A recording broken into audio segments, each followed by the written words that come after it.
don't care. The United States and NATO, we do not care how many Ukrainians die. Not civilians, not women, not children, not soldiers. We do not care. It's become a great football game. We've got our team, they've got our team, rah, rah. We want to get the biggest score and run it up. And, we don't care how many of our players get crippled on the playing field, as long as we win. Now, we are shipping fantastic quantities of weapons, and it's caused the stock of Raytheon, which creates missiles, and Northrop Grumman, which creates aircraft and so forth, and missiles. All of these defense industries have become tremendously bloated with tax dollars.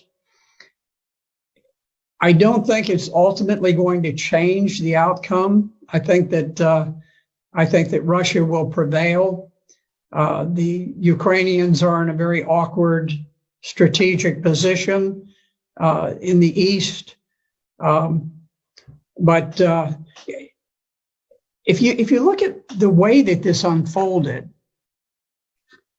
President Putin made a desperate effort to stop the march towards war.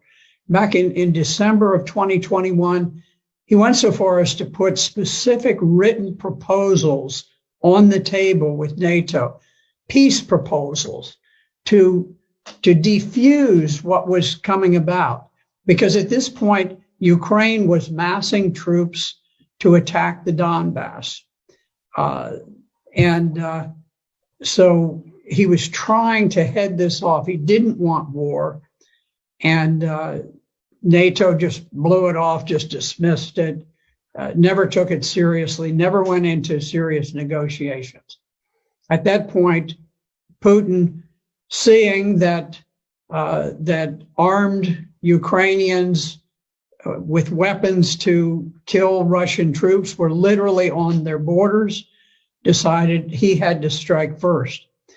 Now, you can see that this was not some pre-planned attack. This was not like Hitler's attack into Poland, where the standard rule of thumb is that you always have a 3-to-1 advantage when you are the attacker. You have to mass 3 times as many tanks and artillery and planes and men as the other side has. In fact, when Russia went in, they went in sort of with what they had, what they could cobble together on short notice, and they were outnumbered by the Ukrainian forces. The Ukrainian forces had about 250,000. The Russians had perhaps 160,000. So instead of having 3 times as many, they actually had fewer troops than the Ukrainians, but they were forced to attack to try to preempt the battle that was looming, where the Ukrainians had massed these forces against the Donbass. Now, the Donbass is adjacent to Russia.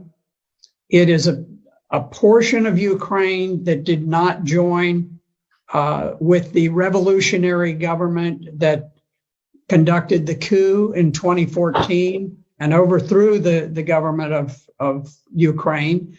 They refused to become a part of the new revolutionary government of Ukraine.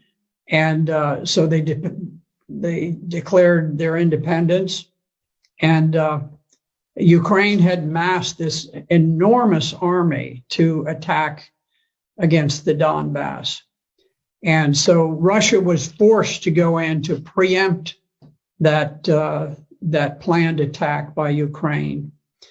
And you could see that Russia very much hoped that they could conduct this special operation without unduly causing casualties for the Ukrainians, because they they think of the Ukrainians, or at least they did think of the Ukrainians as brother Slavs, that they wanted to have good relations.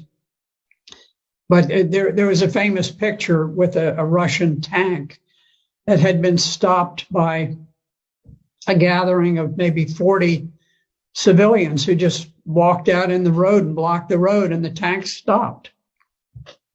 I can tell you, in Vietnam, if we had had a bunch of people who stood in the way of an American tank going through, that tank would not have slowed down in the slightest. It wouldn't have honked a horn. It wouldn't have done anything. Wouldn't have fired a warning shot. It would have just gone on.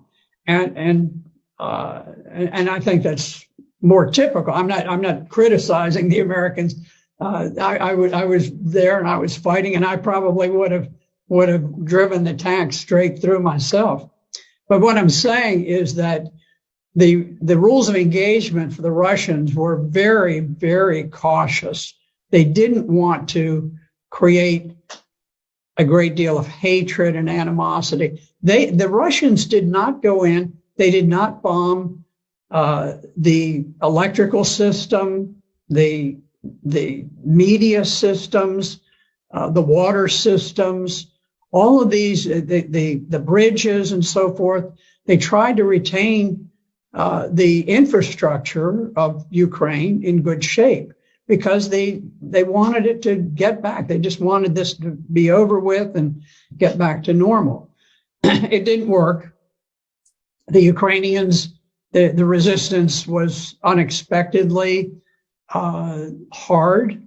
The Ukrainian soldiers fought with great valor, great heroism, and so now the game has been upped and it's become much more serious.